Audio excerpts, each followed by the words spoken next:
नमस्कार साथियों, जय हिंद। मैं आपका दोस्त मनोज कुमार आप सबको दिल की गहराइयों से हार्दिक अभिनंदन और स्वागत करता हूं।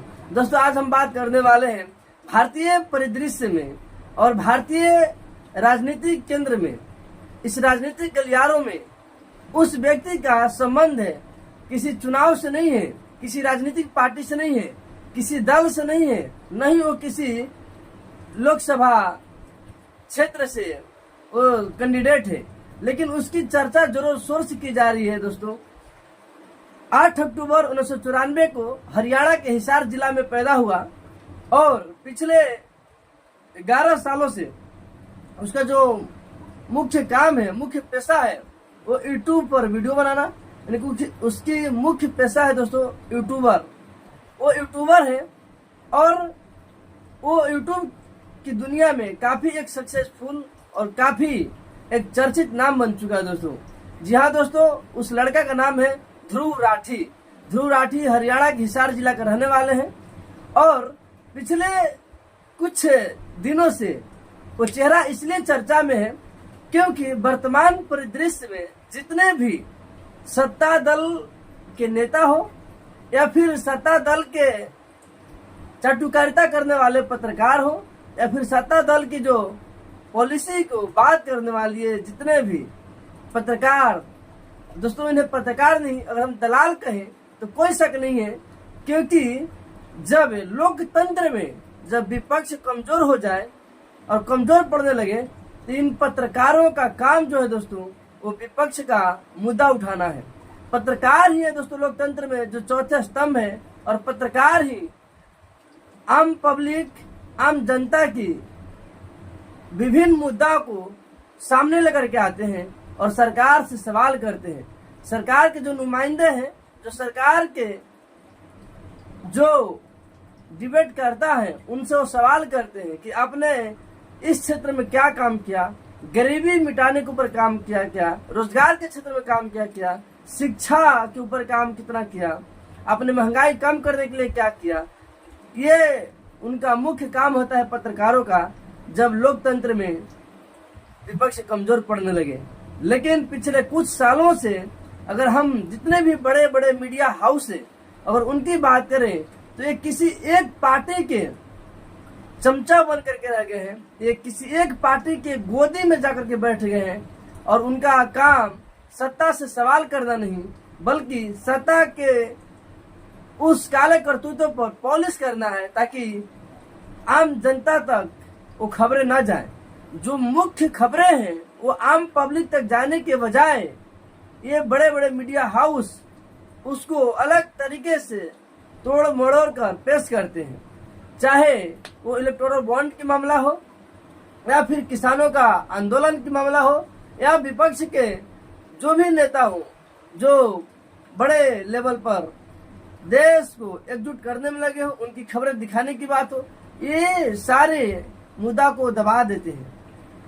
या फिर देश की जो मुख्य त्रासदी है, महंगाई, बेरोजगारी और जो यूथ ब्रिगेड है, जो नौजवान साथी आज रोजगार से कोसों दूर जा रहे हैं, इन सारे मुद्दाओं को उठाने के बजाय वर्तमान परिदृश्य में जो बड़े बड़े मीडिया हाउस है, जिनका काम है, जिनका धर्म है कि सत्ता से सवाल करें, वो सत्ता से सवाल न करके बल्कि ये हमारे देश के प्रधानमंत्री कितने लाख का चश्मा पहनते हैं, कितने लाख का सूट पहनते हैं, वो भर दिन में कितने सूट बदलते हैं, कहाँ जाते हैं, ये उनका काम है।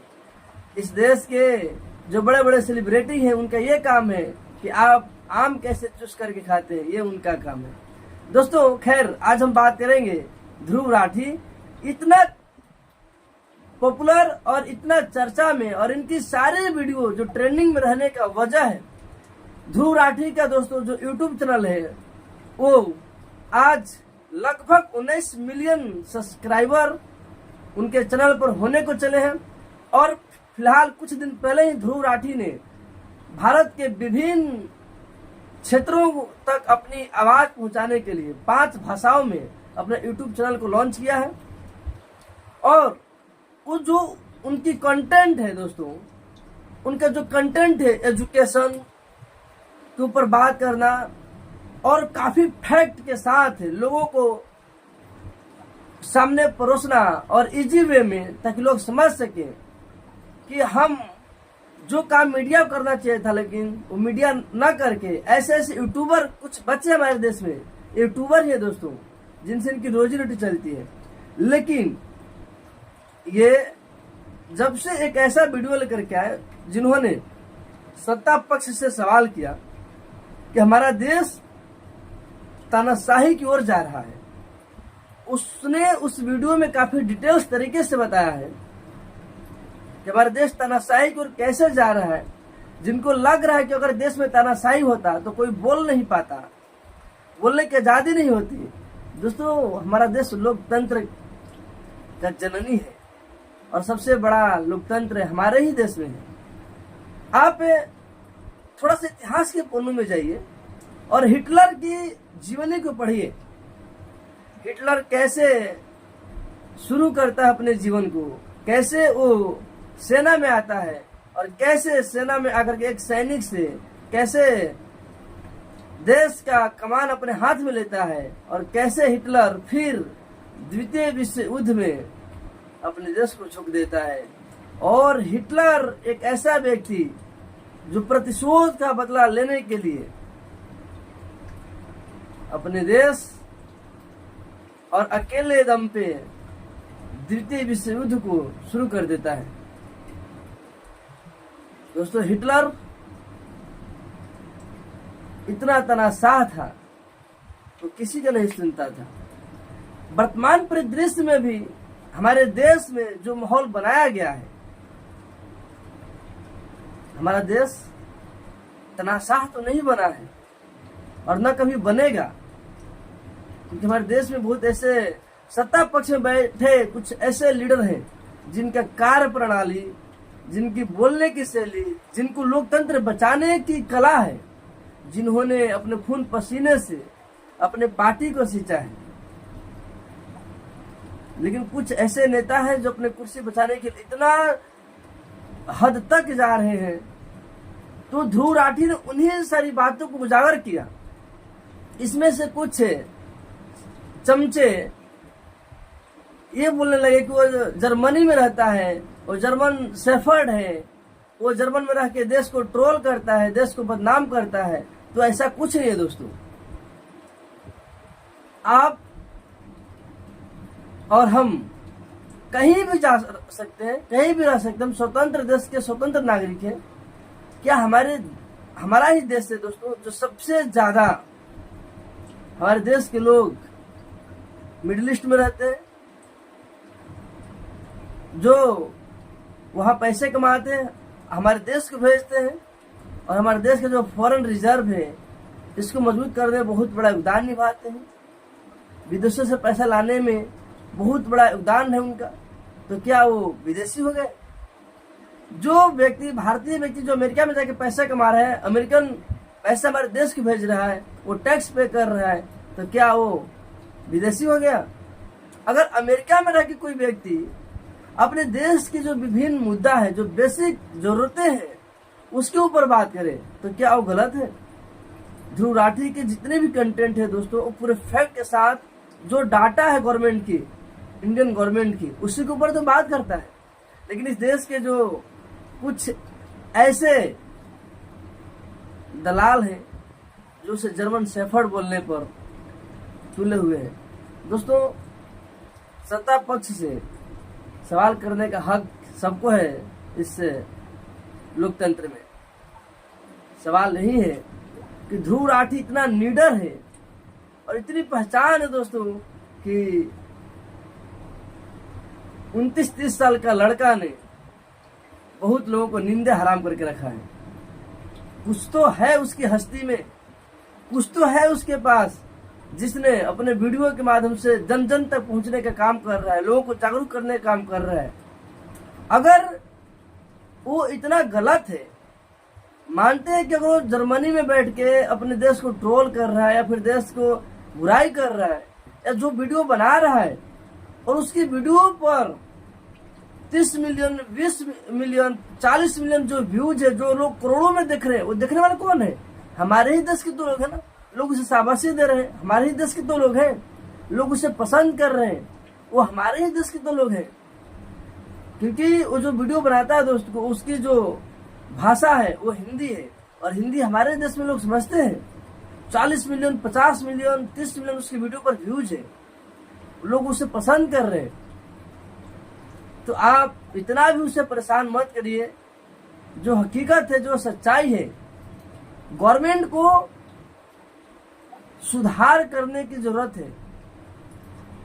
अगर एक छोटी सी स्टोरी है कि अगर एक लड़का के जो पूर्वज होते हैं वो पूरे संपत्ति को बटोर करके पिछले 100 सालों से, 200 सालों से इकट्ठा करते हैं, लेकिन जब उस घर में एक वर्तमान समय का एक लड़का आता है, पैदा होता है, नौजवान होता है 20-25 साल का, उसने बोलता है यार मेरे घर तो 100 बीघा खेत है, 80 बीघा खेत है, लेकिन मेरे घर में तो एक अच्छी कारें नहीं है, मेरा बाप दादाओं ने अच्छा घर नहीं बनाया। वो लड़का क्या किया कि उसमें से 30 बीघा जमीन बेच करके एक फॉर्च्यूनर लेकर के आता है, घर बनवाता है 20 लाख का, और उसको पेंट पसारा करवाता है, और वो बोलता है कि मेरे बाप दादा ने सारा कुछ नहीं किया, देखो हमने तो गाड़ी लेकर के आया है, हमने जमीनें खरीदी है। जमीनें खरीदी नहीं, जमीनें बेच दिया 30 बीघा, और लेके आया फॉर्च्यूनर, घर बनाया, पेंट करवा दिया, उसे पूरा लाइटिंग सिस्टम सेट कर दिया, और बोलता है कि विकास से काम किए। 230 बीघा जमीन बेच के घर बनवा के पेंट कराना, लाइट सिस्टम लगवाना, गाड़ी खड़ा कर देना, ये कोई विकास का काम नहीं है। वो पूर्वजों का संपत्ति बेच करके किया है। आज वर्तमान समय में वही हो रहा है कि जो पिछले 70-75 सालों में जो सरकारें बचा करके लेके आई, वो अटल बिहारी वाजपेयी की सरकार हो, या मनमोहन सिंह की सरकार हो, या नेहरू की सरकार हो, नेहरू जी की सरकार हो, या राजीव गांधी जी की सरकार हो, जो हमारा जीडीपी बूम कर रहा था, जो हमारा ग्रोथ रेट था, आज सडनली पिछले सालों से आप देखिए कि हम कहाँ हैं।